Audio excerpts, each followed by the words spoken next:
तुम जिस मकान में रह रहे हो वो भला तुम्हारा ना हो, लेकिन गिरेगा तो तुम मरोगे। तुमने जो झूठ खड़ी कर रखी वो भला तुम्हारी ना हो, क्योंकि बहुत सी झूठ भी उधार है।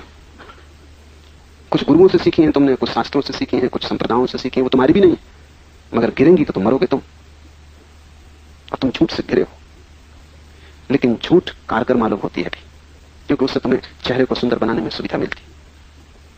झूठ से तुम सजे सजे लगते हो, भीतर तो दुख है, पीड़ा है, ऊपर मुस्कुराहट है, वो सब झूठी है। बेहतर है तुम रो, आंसू गिरने दो, बह जाने दो रंग रोगन जो तुमने लगाया हो ऊपर से, कोई हर्जा नहीं, क्योंकि केवल सच्चाई से ही सत्य तक पहुंचा जा सकता है। जैसे जैसे तुम जागने को सींचोगे वैसे वैसे सब रंग रोगन बहने लगेगा। इस रंग रोगन के बह जाने का नाम ही संन्यास है। और जैसे जैसे तुम भीतर सच्चे होते जाओगे वैसे वैसे तुम पाओगे कि बीमारी को मिटाना जरा भी कठिन नहीं, लेकिन झूठी बीमारी को मिटाना बहुत कठिन है। ऐसा समझो कि तुम कैंसर के मरीज हो, लेकिन डर के मारे तुम ये स्वीकार नहीं करते कि मैं कैंसर का मरीज हूं, क्योंकि फिर कैंसर घबराता है, तो तुम समझते हो सर्दी जुकाम। कुछ नहीं, सर्दी जुकाम है, और तुम सर्दी जुकाम का इलाज करते रहते हो। इससे क्या होगा? इससे कितनी देर तुम धोखा दोगे? गुरुजीएफ अपने शिष्यों को कहता था, पहली बात साधक के लिए जान लेनी जरूरी है कि उसकी असली बीमारी क्या है, और सभी साधक उसको छिपाते, और जो असली बीमारी को छिपा लेता उसका निदान ही नहीं हो पाता, डायग्नोसिस नहीं हो पाती, और तब तुम झूठी बीमारी का इलाज करते रहते हो।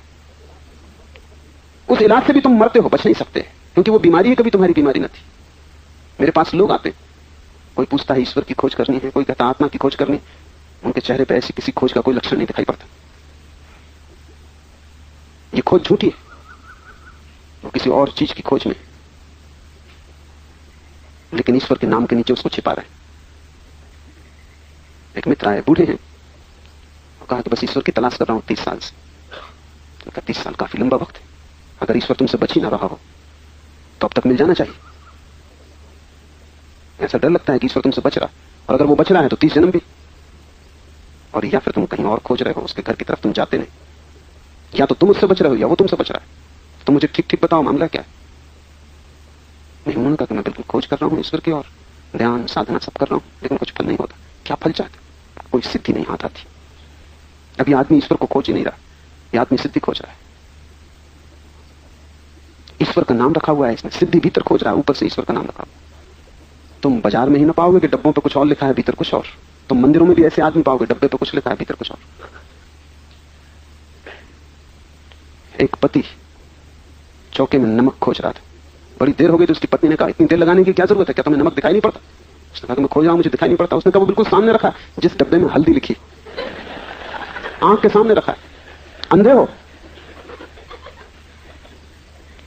सारी खोज ऐसी चल रही है, तुम्हें पक्का पता नहीं तुम क्या खोज रहे हो, क्यों खोज रहे हो। जागने को जैसे जैसे सींचोगे तुम्हारे जीवन में एक दिशा आएगी, व्यर्थ गिरेगा, सार्थक बचेगा, और जिस दिन बिल्कुल सार्थक बच जाता है उस दिन मंजिल दूर नहीं। ऐसा मग्न हुआ, और जैसे जैसे ये तुरी की मग्नता भरेगी, जैसे जैसे ये मस्ती तुम्हारे जीवन में आएगी, ये मस्ती बड़ी अलग है।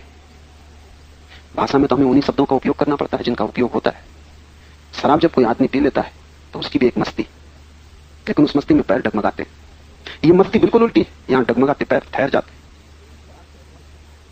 शराब की एक मस्ती है, उसमें आदमी अपने को भूल जाता है। ये मस्ती बिल्कुल उल्टी है, यहां आदमी अपने को याद करता है, सेल्फ रिमेंबरिंग, सुरती आ जाती, स्मृति आ जाती। एक मस्ती शराब की है कि उस नशे में आदमी भूल चूक करता है, गलत भटक जाता है, और एक मस्ती तुरी की है जहां आदमी से भूल चूक होनी असंभव हो जाती। अकबर निकलता था एक दिन हाथी पर सवार, और एक आदमी खड़े होकर उसे गाली देने लगा, छप्पर पर खड़ा था। निश्चित उसी वक्त पकड़वा लिया गया, दूसरे दिन दरबार में हाजिर किया गया। अकबर ने पूछा, ना समझ, ये तू क्या कर रहा था? उसने कहा कि मैं था ही नहीं, मैंने शराब पी ली थी, मैंने गाली दी ही नहीं, वो शराब ही गाली दे रही थी। अब तो मैं खुद ही पछता रहा हूं जब से होश आया, और आप मुझे सजा मत दें क्योंकि मैं था ही नहीं। अकबर ने स्थिति समझी, क्योंकि अकबर तुरी में बहुत उत्सुक था। अकबर बड़ी खोज में था कि कहीं से सूत्र मिल जाए जागृति का। उसने बात समझी कि बेहोश आदमी को क्या सजा देनी, उससे गलती होगी ये निश्चित है, उससे ठीक हो जाए ये चमत्कार है। तुमसे कभी कुछ ठीक हो जाता है तो ये चमत्कार है, तुमसे गलत होता है ये स्वाभाविक है, क्योंकि तुम होश में नहीं। गुरुजीएफ कहता था कि तुमने जो पाप किए हैं इनके कारण परमात्मा तुम्हें नरक नहीं भेज सकता, क्योंकि ये सब तुमने बेहोशी में किए।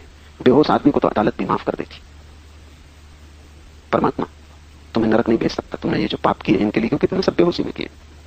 वो इतना समझदार तो होगा ही जितनी अदालतें।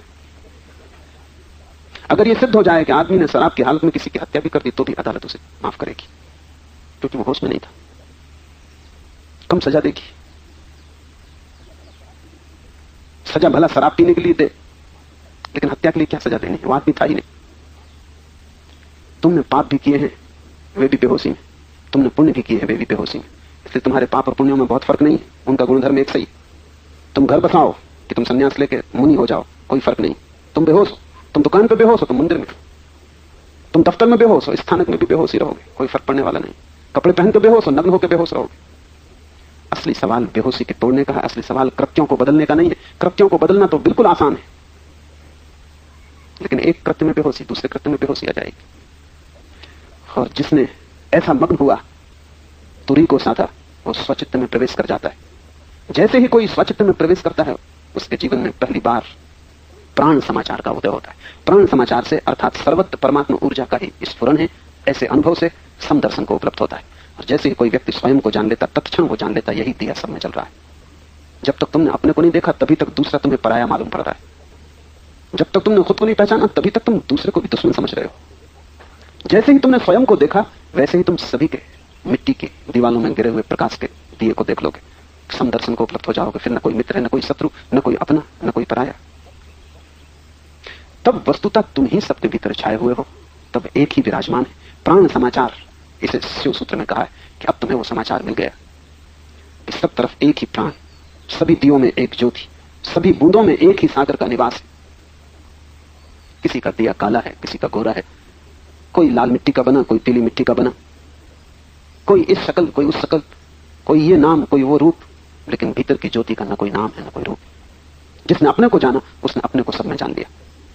पहली घटना घटती है तुरी से कि तुम स्वयं को जानते हो, तत्क्षण दूसरी घटना घटती है कि तुम परमात्मा को जान लेते हो। आत्मा को जाना इधर, उधर परमात्मा उगड़ गया। परमात्मा को सीधा मत खोजो, सीधा तुम खोजोगे तो वो कल्पना ही होगी। तुम बैठे कल्पना कर सकते हो कि कृष्ण बांसुरी बजा रहे हैं कोई, इससे कोई परमात्मा ना मिल जाएगा। ये सपना है, अच्छा सपना है, मगर इस सपने में और दूसरे सपनों में कोई भी भेद नहीं। मन कल्पना कर रहा है, तुम कल्पना कर सकते हो कि महावीर के दर्शन हो रहे हैं, बुद्ध के दर्शन हो रहे हैं, राम के दर्शन हो रहे हैं, और कई लोग यही कल्पना करते रहते हैं, बैठे हुए सपने देखते रहते हैं। धार्मिक सपने हैं मगर सपने ही। परमात्मा को सीधा खोजने का कोई उपाय ही नहीं, क्योंकि तुम ही उसके द्वार हो। जब तक तुम अपने द्वार से न गुजरोगे उसका द्वार बंद है।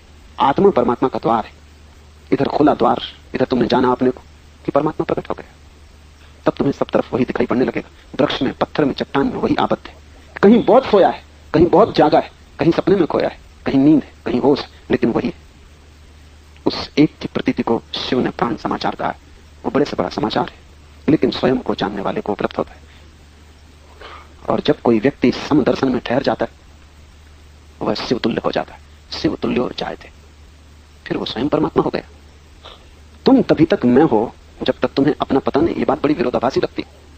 तुम तभी तक चिल्लाए चले जा रहे हो मैं, जब तक तुम्हें पता नहीं कि तुम कौन। जिस दिन तुम्हें पता लगेगा उस दिन मैं भी गिर जाएगा, तू भी गिर जाएगा। उस दिन तुम शिव तुल्य हो जाओ, उस दिन तुम स्वयं परमात्मा हो। उस दिन अहिर्निश नाद उठेगा, अहम ब्रह्मास्मि। उस दिन तुम ये दोहराओगे नहीं, ये तुम जानोगे। उस दिन ये तुम्हें समझना नहीं पड़ेगा, ये तुम्हारा अस्तित्व होगा, ये तुम्हारी अनुभूति होगी। उस दिन सब तरफ एक का ही नाद, एक का ही निनाद होगा। जैसे बूंद सागर में खो जाए, सीमा मिट जाए, असीम हो जाए, तब तुम शिव तुल्य हो जाओगे। शिव की यही चेष्टा है, बुद्धों का यही प्रयास कि तुम भी उन जैसे हो जाओ। उन्होंने जो जाना है परमानंद, वो तुम्हारी भी संपदा है। तुम अभी बीज हो, वे वृक्ष हो गए। वे वृक्ष तुमसे यही कहे चले जा रहे हैं कि तुम बीज मत बने रहो, तुम भी वृक्ष हो जाओ। और तब तक तुम्हें शांति न मिलेगी जब तक तुम शिव तुल्य न हो जाओ। इससे कम में आदमी राजी होने वाला नहीं, इससे कम में आत्मा तृप्त न होगी। प्यास बनी ही रहेगी, कितना ही पियो संसार का पानी, प्यास बुझेगी नहीं जब तक कि परमात्मा के घट से न पी लोगे। तब प्यास सदा के लिए खो जाती। सब वासनाएं, सब दौड़, सब आपाधापी समाप्त हो जाती, क्योंकि तुम वो हो गए जो परम, उसके ऊपर फिर कुछ और नहीं। तीनों अवस्थाओं में चौथी अवस्था को तेल की तरह सिंचन करो, ताकि ऐसे मग्न हो जाओ कि स्वचित्त में प्रवेश हो, ताकि प्राण समाचार मिले, ताकि तुम जान सको कि सब में एक ही विराजमान है, समदर्शन हो, ताकि तुम शिव तुल्य हो जाओ। आज इतना ही।